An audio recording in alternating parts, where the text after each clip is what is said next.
Welcome to This Explainer. Today, we're jumping right into the numbers behind a highly polarizing headline. It's this really unique clash of international law and American politics. We're going to focus on a recent surge in polling data regarding Israeli Prime Minister Benjamin Netanyahu, and specifically, how American voters are viewing his legal and diplomatic standing right now. Now, you might be wondering something that would have seemed almost unimaginable in mainstream American political discourse just a few years ago. Should the United States actually arrest a visiting prime minister? We're exploring the provocative reality of a visiting world leader facing active arrest threats right here on American soil. To do this, we're anchoring our analysis today on a recent, highly revealing Economist and YouGov poll that asked Americans exactly where they stand on this very question. Section 1. The Arrest Question. International Warrants and Domestic Opinion. So, the backdrop for all of this is the International Criminal Court issuing warrants related to the war in Gaza, which, of course, was initially sparked by the Hamas-led October 7th onslaught. Well, when that recent Economist and YouGov poll asked Americans if the Israeli premier should be arrested based on those warrants while visiting the United States, nearly half the country, literally 49% of respondents, said yes. Compare that to the 27% who firmly said he should not be arrested and the 23% who are still unsure.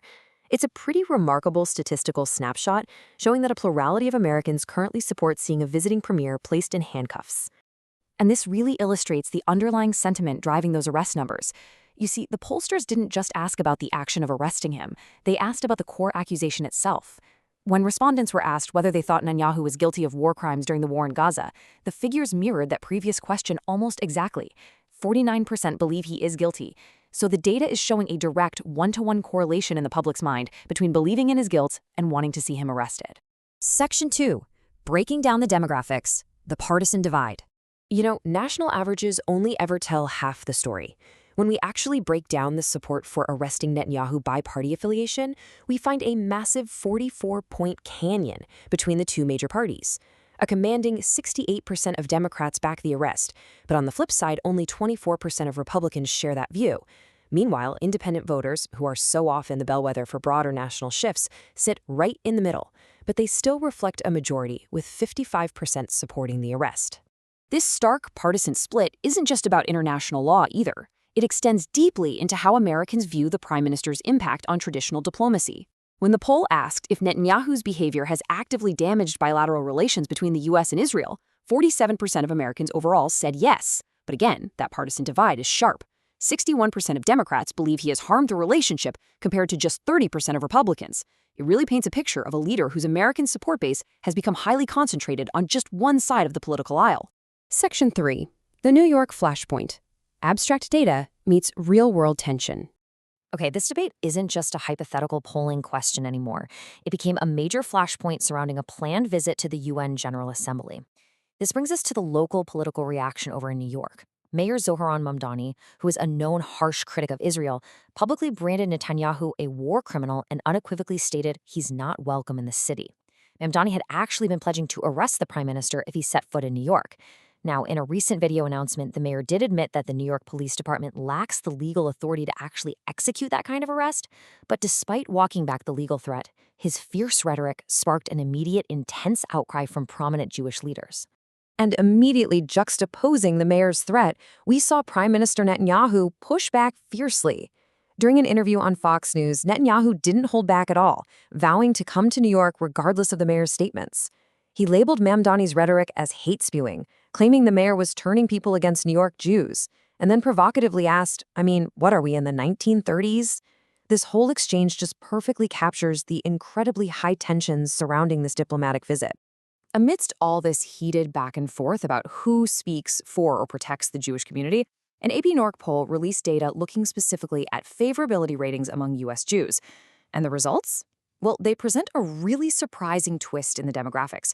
Because despite the outcry from some prominent Jewish leaders against the mayor's rhetoric, the broader polling of U.S. Jews shows Mayor Mamdani holding a 44% favorability rating, compared to just 32% for Prime Minister Netanyahu. It's a fascinating data point for sure, because it challenges those monolithic assumptions we so often make about demographic voting blocks. Section 4. Broader U.S.-Israel relations, contextualizing the micro in the macro. Let's zoom out for a second from the immediate controversy of the UN visit and the ICC warrants, because these numbers are actually part of a much broader macro trend. Take this number, for example. 60%.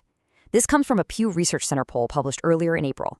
It represents the percentage of all Americans who currently hold an unfavorable view of Israel. This is a really sharp, distinct metric that proves the recent polling about the Prime Minister's arrest isn't just operating in a vacuum. It's part of a much larger systemic shift in how the American public views the nation of Israel as a whole. Let's walk through the components of that Pew poll to see exactly where the ground is shifting. First, 80% of Democrats and Democratic-leaning independents now have negative views of Israel. I mean, that is a staggering, overwhelming majority. Second, and this is perhaps most indicative of future trends, majorities of voters under the age of 50 in both political parties now view Israel unfavorably. And finally, tying it all back to leadership, nearly 60% of Americans state they just do not have confidence in Netanyahu to do the right thing regarding world affairs. The data is clear. Criticism is growing, and it's heavily weighted by both youth and partisan affiliation.